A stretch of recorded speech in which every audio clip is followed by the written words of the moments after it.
지난 주일 예배를 마치고 1박 2일 동안 우리 청지기 수양회를 다녀왔습니다. 우리 집사님께서 이미 기도 중에 또 하나님께 감사의 고백을 올려주셨지만 참 은혜 중에 잘 마치고 돌아왔습니다. 우리 모두가 하나님을 위해 그리고 하나님과 함께 우리 일하는 자로 부름받았다. 그 사실을 우리 다시 한번 확인하면서 우리 서로를 격려하고 또 우리 교회를 위해서 함께 기도하는 귀한 시간을 가졌습니다. 저희가 수양회에서 했던 프로그램 중에 하나가 우리 아틀란타는 어떤 도시인가 하는 것을 좀 함께 나누고 또 이 지역을 위해서 기도하는 시간이 있었습니다. 결국 우리가 사는 도시 또 우리가 섬겨야 할 사람들이 있는 곳이 아틀란타이기 때문에 아틀란타는 어떤 도시인가, 또 아틀란타에 사는 한인들은 어떤 사람들인가, 우리는 어떤 사람들을 이해하고 그들을 섬겨야 하는가, 이런 내용들을 같이 나누고 또 조별로 함께 발표하는 시간이 있었는데요. 여러 가지 특징들이 있겠습니다만은 그 중에 가장 많이 나왔던 내용 중에 하나가 아틀란타에 있는 한국 사람들은 부족한 게 별로 없고 아쉬운 게 별로 없는 것 같다 하는 그런 내용이었습니다. 우리가 미국에 살고 있을 때 가장 힘든 게 이제 문화적인 부분, 언어적인 부분, 이런 부분 어렵지 않습니까? 아틀란타에서는 영어를 잘 못해도 그렇게 큰 어려움을 겪지 않는다 하는 이야기가 많이 나왔습니다. 제가 필라델피아에 있을 때는 어르신들을 병원으로 모시고 가서 그 미국 의사를 만나고 통역하는 일 종종 했습니다. 또 한국에서 오신 지 얼마 안 된 분들, 그 학부모들, 어린 자녀들을 양육하는 분들을 모시고 이제 학교에서 이제 학부모 컨퍼런스 있으면 가서 설명해드리고 또 같이 대화 나누는 그런 일들을 했었는데요. 여기서는 그런 일을 할 필요가 없습니다. 한국 의사들도 많고 학교에도 한국어를 잘하는 선생님들도 많으시고 또 오신 분들도 여기 사시는 분들도 영어를 아주 잘하시는 분들이 많으셔서 그렇게 도움을 드려야 할 필요가 별로 없습니다. 아틀란타에 살면서는 한국 음식도 그립지 않죠. 여러분 한국 음식 그리워하시면서 사십니까? 예전에는 우리 청년부 사역할 때 이제 유학생들을 끌어모으는 중요한 무기 중에 하나가 우리 김치찌개 하고 우리 한국 반찬 해주고 하는 것이 아주 큰 그런 사역의 모습이었지만 이런 이야기는 이제 오래전에 전설처럼 되어버렸습니다. 교회가 한국 반찬, 한국 음식 해준다 하고 청년들을 끌어모으는 그러한 시대는 적어도 아틀란타에서는 잘 통하지 않죠. 널려 있는 게 한국 식당이니까요. 한인이 많이 없는 지역에서는 한국식 롤케이크, 한국식 그 롤케이크가 너무 먹고 싶어서 직접 재료를 구해서 직접 레시피를 인터넷에 찾아서 만들어 먹었다 하는 그런 에피소드도 들었는데요. 한국 빵집이 수십 개니까 골라서 먹을 수 있고 어떤 곳을 가면 플레이버가 두 개가 합쳐져 있는 더블 롤 케이크까지 맛있게 먹을 수 있는 것이 이 아틀란타의 특징입니다. 많은 것들이 참 넉넉하게 있기 때문에 아쉬운 것이 별로 없고 또 꽤나 안정적인 삶을 살아간다는 것이 물론 전부는 아니겠지만 아틀란타에 사는 많은 한인들의 일반적인 모습이 아닌가, 우리가 그러한 내용을 함께 나누었습니다. 그러다가 수양회를 마치고 돌아오는 길에 그리고 돌아오자마자 여기저기서 들리는 긴급하고 불안한 소식들을 접하게 되었습니다. 가족 중에 갑자기 중환자실에 입원하게 되었다는 소식도 들었고 우리 장성한 자녀가 암 진단을 받고 치료를 시작한다는 기도 부탁도 받게 되었고 또 어린 자녀가 갑자기 많이 아파서 누워있다, 학교에 가지 못하고 있다 하는 그러한 긴급한 사연도 듣게 되었고 또 어제 오후에 우리 많은 분들이 장례식에 함께 오셨지만 또 갑자기 가족 중에 돌아가시는 그러한 분, 상을 치르는 일들도 있었습니다. 한편으로 보면 부족할 것이 별로 없고 아쉬울 것 없고 안정적인 삶을 살아가는 것처럼 보이지만 그러나 또 다른 한편에서는 여러 가지 위험에 무방비로 노출되어 있는 정말 불안하고 참 흔들리는 그러한 삶을 살아가는 것이 우리의 인생이구나 하는 것을 아주 가까이에서 실감할 수 있는 한 주였습니다. 이런 생각을 하던 중에 요한계시록 3장에 나오는 예수님께서 라오디게아 교회에 들려주셨던 경고의 말씀이 머릿속에 오버랩 되었습니다. 요한계시록 3장 17절 말씀인데요. 우리 한번 같이 이 말씀을 읽어보실까요? 17절 시작. 네가 말하기를 나는 부자라 부요하여 부족한 것이 없다 하나 내 곤고한 것과 가련한 것과 가난한 것과 눈먼 것과 벌거벗은 것을 알지 못하는도다. 아멘. 라오디게아 교회, 라오디게아 사람들의 영적인 상태가 이랬다는 것이죠. 스스로는 부자라고 생각했습니다. 스스로는 부유하다고 생각했습니다. 우리는 별로 부족한 것이 없다, 넉넉하다라고 생각했습니다. 그러나 하나님 보시기에는 너의 곤고한 것과 가련한 것과 가난한 것과 눈먼 것과 벌거벗은 것을 너희가 알지 못하느냐. 너희들이 얼마나 지금 벌거벗은 상태로 위험한 상태에 있는지를 너희가 알지 못하느냐. 하나님은 그렇게 지적하셨죠. 여러분, 우리 눈에 보기에 안정적인 것처럼 보이지만 그러나 하나님 눈에 보기에 벌거벗은 상태로 그리고 위태로운 상태로 살아가고 있다면 여러분, 이것이 얼마나 위험한 일이고 비극적인 일이고 불행한 일이겠습니까? 오늘 본문에서 야고보가 보고 있는 영적인 진단 역시도 마찬가지였습니다. 5절 말씀, 우리 지난주에도 살펴봤지만 5절 말씀 다시 한번 보겠습니다. 내 사랑하는 형제들아 들을지어다. 하나님이 세상에서 가난한 자를 택하사 믿음에 부요하게 하시고 또 자기를 사랑하는 자들에게 약속하신 나라를 상속으로 받게 하지 아니하셨느냐. 하나님께서 세상에서 가난한 자를 택하사 믿음에 부요하게 하셨다. 여러분, 이 말은 우리가 반드시 가난해야만 하나님께서 선택하신다라는 그런 뜻은 분명히 아닐 것입니다.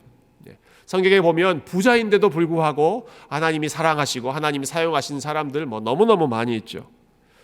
야고보가 지금 말씀하고 있는 이 문장은, 이 말씀은 우리가 일상적으로 경험하는 우리의 삶에서 가장 일반적으로 볼 수 있는 우리의 영적인 현실을 보여주는 것이죠. 세상에서 가난하기 때문에, 어려움이 있기 때문에, 그래서 이 세상에서 소망을 찾기 어려울수록 더 하나님 앞에 엎드리게 되고 더 하나님께 소망을 두게 되고, 그래서 이 땅의 나라가 아니라 하나님의 나라를 사모하면서 살게 되는 믿음의 부요함을 가지고 살게 된다. 세상에서 가난한 사람, 여러 가지 부족함이 있는 사람들이 그러한 삶을 살게 된다는 것이죠. 반면에 이 세상에서 부족함이 없다고 생각하는 사람, 스스로 나는 부유하다라고 생각하는 사람들은 어떻습니까? 우리 6절과 7절 말씀을 한 번 더 같이 읽어보도록 하겠습니다. 6절과 7절 시작. 너희는 도리어 가난한 자를 업신 여겼도다. 부자는 너희를 억압하며 법정으로 끌고 가지 아니하느냐. 그들은 너희에게 대하여 일컫는 바 그 아름다운 이름을 비방하지 아니하느냐. 부자들의 두 가지 문제를 이야기하죠. 하나는 사람들을 억압하고 사람들을 무시했다라고 하는 것입니다. 그러나 그보다 더 큰 문제는 7절에서 나오는 내용인데요. 너희에게 일컫는 바, 너희에 대하여 일컫는 바 그 아름다운 이름을 그들은 비방한다. 너희에 대하여 일컫는 바, 이것은 지금 성도들의 정체성이라고 할 수 있는, 성도들을 향해서 사람들은 너희는 그리스도인이다라고 불렀기 때문에 그들에 대해서 너희는 이런 사람이다라고 이야기했던 바로 그 이름, 그리스도의 이름, 그 아름다운 이름을 세상의 자칭 부자, 스스로 부유하다고 생각하는 사람들은 비방하고 있다. 여기 비방하다는 단어가 헬라어로는 블라스페메오라고 하는 단어이고요. 우리 영어 단어 blasphemy라고 하는 신성모독이라고 하는 단어가 바로 이 단어에서 나왔죠. 부자들이 하는 것은 바로 이러한 것입니다. 성도들을 부르고 있는 바로 그 아름다운 이름, 예수 그리스도의 이름을 신성모독을 하고 하나님의 나라를 무시하고 하나님의 나라에 대해서 전혀 사모하지 않는 마음, 전혀 기대하지 않는 마음으로 살아가고 있습니다. 세상에서 부족한 게 많이 있고 어려운 일이 많았던 사람들은 그러한 결핍 때문에 하나님 나라를 더 소망하며 살지만, 이 세상에서 부족함이 없다고 생각하고 스스로 하고 싶은 일을 모두 다 이루면서 사는 사람들은 이 세상을 전부로 여기면서 하나님 나라를 기대하지 않는 것, 그것이 야고보가 보았던 영적인 실상이고, 그것을 오늘 본문을 통해서 다시 한번 들려주고 있습니다. 예수님의 친동생이었던 야고보는 이 말을 하면서 예수님께서 가르쳐 주셨던 그 유명한 설교의 내용을 염두에 두고 함께 말씀을 나눴을 것입니다. 산상수훈에 있는 말씀 여러분 잘 아시죠? 심령이 가난한 자는 복이 있나니 천국이 저희 것이며, 애통하는 자는 복이 있나니 그들은 위로를 받을 것이며, 의에 줄이고 목마른 자는 복이 있나니 그들이 배부를 것이며, 의를 위하여 박해를 받은 자는 복이 있나니 천국이 그들의 것임이라. 여러분, 예수님께서 당신은 복 받았습니다, You are blessed 라고 말씀하셨던 내용의 거의 전부는 다 가난하고 슬퍼하고 배고프고 목마른 삶을 살아가는 것이었습니다.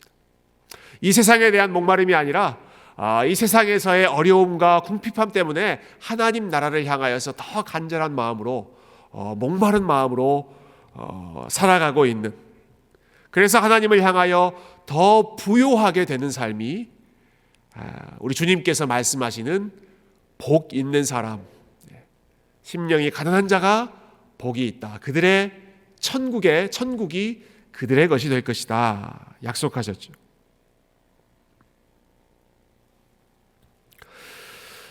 저는 신학교에서 교회 역사를 좀 관심을 가지고 공부를 했는데요. 특별히 여러 교회 역사 가운데 좀 훌륭한 인물들의 삶에서 은혜를 많이 받았습니다. 그 중에서 제가 가장 도전을 많이 받았던 삶이 우리 종교개혁가였던 마틴 루터 목사님의 삶인데요. 이분이 정말 그 거대한 종교 권력에 맞서서 하나님 말씀의 진리를 지키려고 애쓰셨던, 그런 몸부림치셨던 담대한 모습도 감동이었지만, 저에게 가장 도전이 됐던 것은 이분이 끝까지 하나님의 은혜, 그 하나님의 은혜에 늘 배고픈 마음으로, 늘 가난한 마음으로 살았던 이분의 겸손한 믿음, 그것이 저에게 가장 큰 도전이 되었습니다. 이분의 마지막 모습이 참 은혜가 됩니다. 루터 목사님은 자기 집에서 편안하게 돌아가시지 않았습니다. 마지막까지 여러 사람들을 돌보다가 죽음을 맞이하셨는데요. 작은 시골 마을에 두 형제들이 이 돈 문제로 싸우고 있다 하는 소식을 듣고 찾아가서 그 형제 관계를 중재합니다. 정말 시골 마을에 있는 그 두 사람을 화해시키는 일을 위해서 그 먼 걸음을 나서고, 그래서 결국은 그 두 사람을 화해시키고, 그리고 그곳을 방문한 그 마을에서 마지막 설교를 하고 나서 며칠 후에 숨을 거두게 됩니다. 돌아가신 후에 루터 목사님의 친구들이 그분의 유품을 정리하는데, 이분이 마지막으로 입고 있던 그 옷에서, 그 겉옷에서 그의 설교 노트가 발견됐습니다. 아마도 마지막으로 하셨던 설교였겠죠. 근데 그 마지막 설교의 마지막 문장이 이렇게 끝났다고 합니다. 영어로 번역하면 We are beggars. This is true. 루터 목사님이 마지막 하셨던 설교의 마지막 문장은 우리는 거지들입니다. 그리고 이것이 진실입니다. 마지막에 남기셨던 그 시대를 움직였던 그 영적인 대가가 하나님 앞에서, 그리고 성도들 앞에서 했던 마지막 고백이 우리는 너무너무 가난하고 너무나 가련한 거지와 같은 존재들입니다. 여러분, 한 시대를 움직였던 영적인 거인이 마지막으로 이러한 고백을 남겼다. 이러한 겸손한 고백을 남겼다. 아마도 이러한 겸손한 마음, 가난한 마음으로 끝까지 주님을 섬겼기 때문에 하나님께서 이 루터 목사님을 그렇게 귀하게 사용하지 않으셨는가 하는 생각도 해보았습니다. 여러분, 루터 목사님이 우리는 거지입니다 라고 고백하는 것은 우리가 세상에서 별 볼 일 없는 사람입니다 라는 것을 말하는 것이 아닙니다. 이 세상에서의 우리의 사회적인 지위나 우리의 스테이러스를 말하는 것이 아닙니다. 하나님 앞에 서 있는 우리의 영적인 상태가 그와 같이 벌거벗은 상태입니다 라고 하는 것을 다시 한번 리마인드 시켜주는 것이죠. 마치 벌거벗은 거지와 같이 우리가 하나님 앞에서는 아무것도 내세울 만한 것이 없다라고 하는 사실입니다. 그렇기 때문에 우리에게 필요한 것은 우리의 벌거벗은 것을 덮어주실 하나님의 자비와 우리의 부족한 것, 우리의 비어있는 것을 채워주실 하나님의 긍휼이 우리에게 무엇보다도 필요하다라는 사실을 마지막 순간까지 잊지 않고 붙잡고 이 은혜의 복음을 성도들에게 선포했던 것이죠. 오늘 본문의 야고보 목사님 역시 마찬가지입니다. 12절과 13절 마지막 말씀을 보시면 야고보도 루터와 같은 마음으로 이렇게 말씀을 선포하십니다. 우리 12절 13절 마지막으로 한번 같이 읽어보도록 하십시다. 시작. 너희는 자유의 율법대로 심판받을 자처럼 말도 하고 행하기도 하라. 긍휼을 행하지 아니하는 자에게는 긍휼 없는 심판이 있으리라. 긍휼은 심판을 이기고 자랑하느니라. 아멘. 우리가 읽은 이 두 절에 보면 세 번 반복해서 나오는 단어가 있는데요. 먼저는 심판이라고 하는 단어가 나옵니다. 심판이 있으리라. 야고보는 이 심판, 우리가 하나님 앞에서 결국은 우리의 모든 삶에 대해서 심판받게 될 것이다. 이 현실을 무척이나 무겁게 생각했습니다. 그가 그토록 성도들에게 삶을 강조하고 거룩한 실천을 강조했던 것은 하나님의 심판을 그만큼 중요하게 무겁게 생각했기 때문이죠. 우리가 결국 하나님의 심판대 앞에 다 서게 될 것이다. 여러분, 심판은 내가 어떻게 살았는지를 평가받는 일이지 않겠습니까? 우리가 살고 있는 이 땅에서의 삶이 우리 주변에 온통 심판의 원리로 우리 주변을 둘러싸고 있습니다. 요즘에 고등학교 우리 마지막 시니어 학생들이 한참 이제 대학 입시 지원하고 또 결과를 기다리고 있는 상황 가운데 있는데요. 여러분, 학생들은 본인들이 얼마나 학교 생활을 충실하게 잘 했는지, 얼마나 봉사활동을 열심히 잘 했는지, 그리고 얼마나 실력을 잘 갖추었는지 거기에 기초해서 대학으로부터 평가를 받습니다. 그 대학에 들어올 수 있는지 없는지를 평가받는 거죠. 요즘 방송에는 오디션 프로그램 정말 많이 있죠. 예전부터 많이 있었습니다만은 지금도 계속해서 오디션 프로그램은 촬영되고 있습니다. 이 프로그램들을 보면 여러분, 참가자들이 열심히 준비해서 공연을 합니다. 그리고 나면 심사위원들이 하나같이 이렇게 말하죠. 잘 봤습니다. 잘 들었습니다. 제 점수는요? 하고 그 참가자들에게 점수를 매기는 것이 오디션 프로그램에 항상 반복되는 모습입니다. 심판의 원리로 우리의 삶이 항상 둘러싸여 있다는 것입니다. 학교도 우리에 대해서 심판을 하고, 직장도 그리고 모든 사회 시스템이 우리의 퍼포먼스에 대해서 심판하고 평가하는 그 사회 속에서 우리가 살고 있습니다.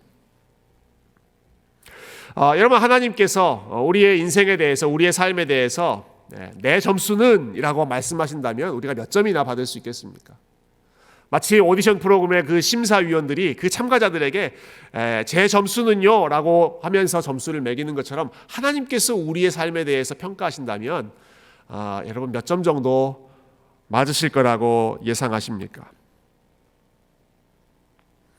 오늘 본문 10절 말씀이 우리의 성적표를 보여주는데요. 10절 말씀 제가 읽어보겠습니다. 누구든지 온 율법을 지키다가 그 하나를 범하면 모두 범한 자가 되나니.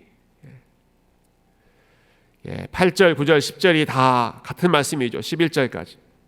하나님께서 우리에게 주신 명령, 여러 가지 율법의 요구사항들, 이웃을 사랑하기를 내 몸같이 사랑하라 하셨던 말씀, 너희 중에 형제를 차별하지 말라 하셨던 말씀, 너 자신의 이익을 위해서 거짓말하지 말아라 라고 하셨던 말씀, 이웃의 것을 탐내지 말아라, 욕심내지 말아라, 불평하지 말아라 하셨던 그러한 말씀, 무엇보다 하나님 이외에 그 어떤 신도 내 앞에 있게 하지 말지니라, 하나님 아닌 다른 신을 섬기지 말라고 하셨던 여러 가지 이 말씀, 여러분 이 말씀 중에 하나라도 범하면 그 모든 것을 범한 자나 마찬가지다라고 하는 것입니다.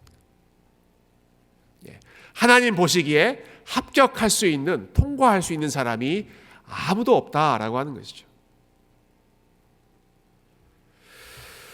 왜 하나님께서 이렇게 엄격한 기준을 말씀하시는 것일까요? 왜냐하면 우리를 심판하시는 그 하나님의 눈이, 하나님의 기준이, 하나님의 수준이 그만큼 높으시기 때문에 그렇습니다. 하나님의 눈이 그만큼 높기 때문에 그 눈을 만족할 수 있는 사람이 이 땅에 그 어떤 사람도 없다는 사실이죠.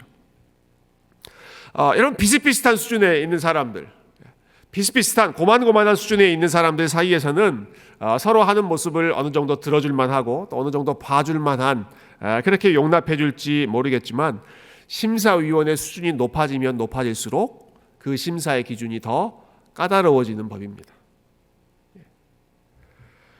웬만한 사람 앞에서는 뭐 어느 정도의 실수가 그냥 눈 감아지고 용납될 수 있을지 모르겠지만 가장 탁월한 대가, 전문가, 가장 훌륭한 그러한 사람들 앞에서는 조금의 실수도 용납되지가 않을 것입니다.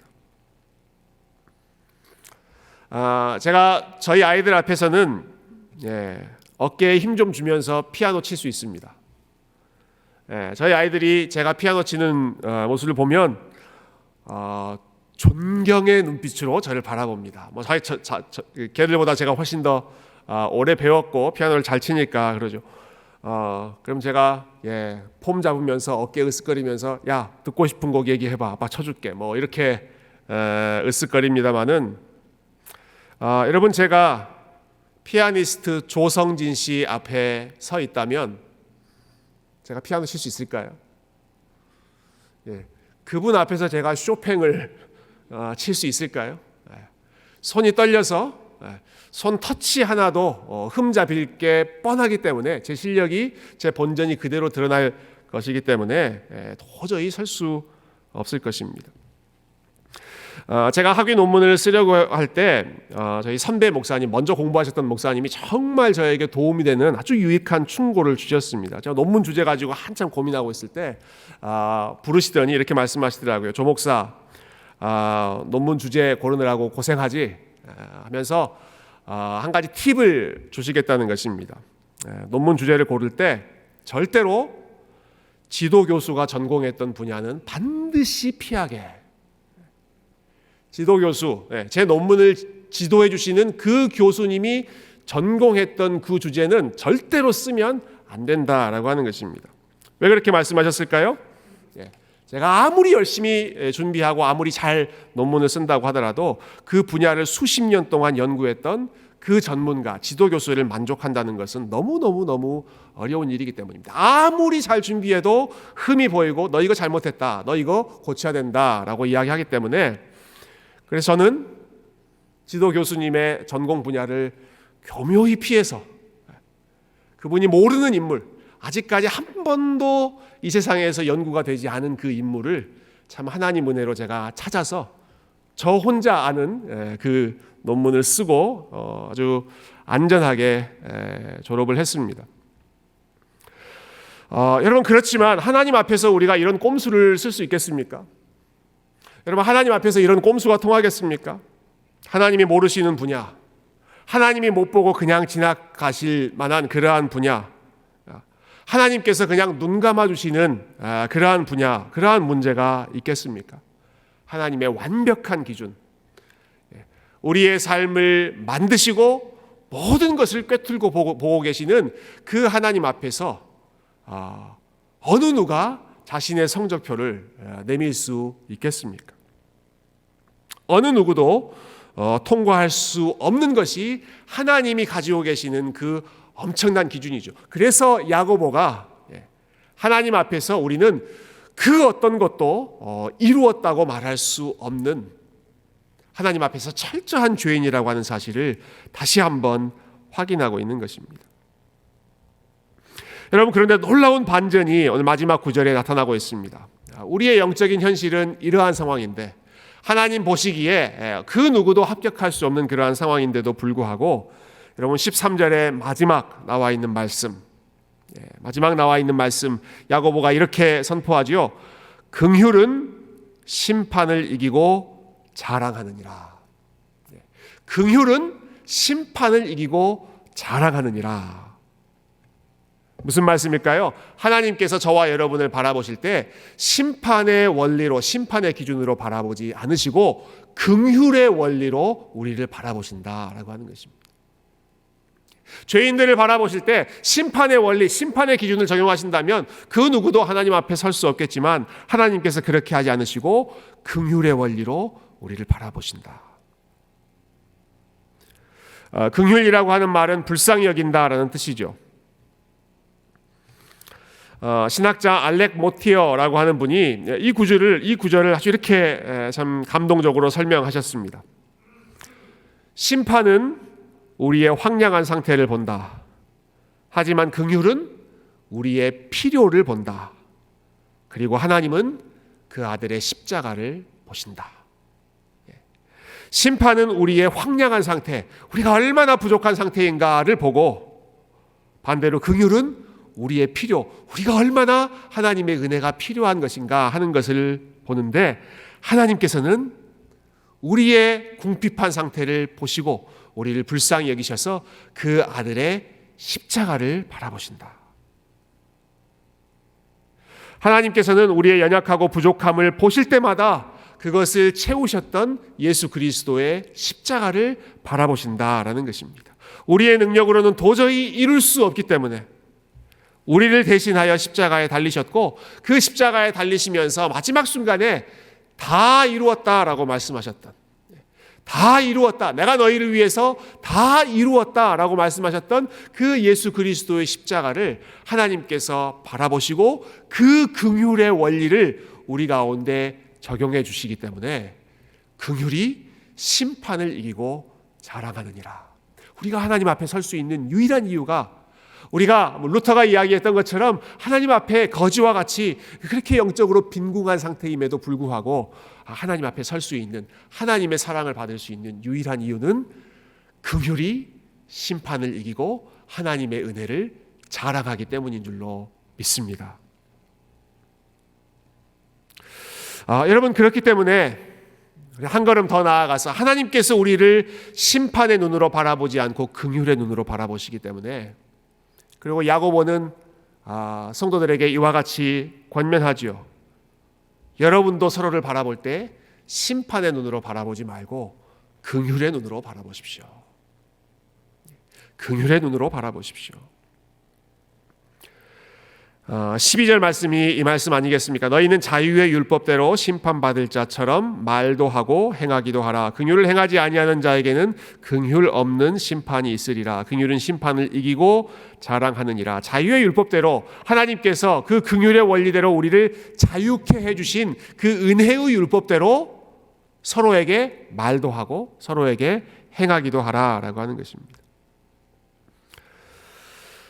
여러분, 하나님의 긍휼의 원리를 아는 사람은, 그 원리를 기억하는 사람은 심판의 눈으로 서로를 바라보지 않습니다. 심판의 눈으로 나 자신을 바라보지 않습니다. 뭔가 잘 될 때에는 잘난 척하고 뭔가 잘 안 될 때에는 자책하고 위축되면서 살지 않습니다. 서로를 바라볼 때 서로가 가진 것에 따라서 차별하거나, 혹은 서로가 이룬 것에 대해서, 혹은 이루지 못한 것에 대해서 심판하면서, 판단하면서 서로를 바라보지 않습니다. 하나님의 긍휼이 우리를 향한 심판을 이기고 자랑하신다라고 하는 이 사실을 우리가 믿는다면, 우리가 이 은혜의 원리, 긍휼의 원리의 수혜자가 되었다면 저와 여러분 역시도 긍휼의 눈으로 심판을 이기며 우리 자신을 그리고 서로서로를 그 은혜의 눈으로 바라보아야 할 줄로 믿습니다. 여러분, 우리의 마음 가운데 긍휼의 마음, 은혜의 마음이 사라지면 우리의 마음은 항상 두 가지 중에 하나로 치우치는 것 같아요. 사람에 대한 태도가, 은혜의 원리가 사라지면 우리는 사람을 신뢰하고 자랑하거나 아니면 사람을 심판하고 무시합니다. 사람, 그리고 사람이 한 일을 신뢰하고 자랑하거나, 잘 될 때는 그렇게 하는 것이죠. 반대로 사람을 심판하고 무시하게 됩니다. 잘하는 모습이 보이면 마치 그것이 전부인 것처럼 신뢰하고 자랑하게 되지만, 반면 못하는 모습이 보이면 어떻게 합니까? 비난하고 무시하고, 그것을 내가 그렇게 했을 때에는 자책하는 것. 여러분, 그것이 은혜가 사라질 때 우리의 눈에서, 우리의 마음에서, 우리의 삶에서 나타나는 현상이죠.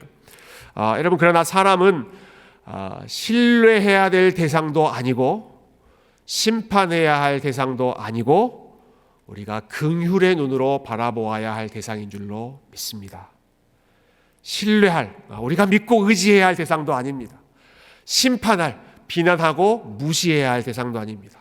사람은 하나님께서 우리를 긍휼의 눈으로 바라보셨던 것처럼 우리가 서로서로를 긍휼의 눈으로 바라보아야 할 대상입니다. 나 자신의 모습을 보면, 우리가 긍휼의 원리, 은혜의 원리를 잊어버렸을 때 나 자신의 모습을 보면 마음에 들지 않고 부끄러운 모습들 투성이죠. 다른 사람들의 모습을 볼 때는 어떻습니까?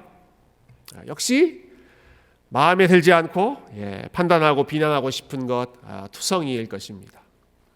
그러나 하나님께서 우리를 먼저 불쌍히 여기시고 긍휼의 눈으로 긍휼히 심판을 이기셨다라고 하는 사실을 우리가 기억한다면, 우리가 그 하나님의 사랑을 우리 마음 가운데 기억한다면 우리 자신에 대해서 그리고 서로서로에 대해서 심판의 원리가 아니라 긍휼의 원리로 바라보고 긍휼의 원리로 사랑하고 섬기는, 여러분, 긍휼이 심판을 이기는 이 아름다운 사랑의 삶이 이번 한 주간 저희들의 삶 속에 우리가 우리 자신을 볼 때마다 하나님의 용서하시는 은혜로 우리의 모습을 바라보고 서로서로를 바라볼 때에도 하나님의 그 긍휼한 마음으로 바라볼 수 있는 불쌍히 여기는 눈과 그 마음이 저와 여러분의 삶에 더욱더욱 넘치고 충만하기를 존귀하신 주님의 이름으로 축원드립니다. 함께 기도하겠습니다.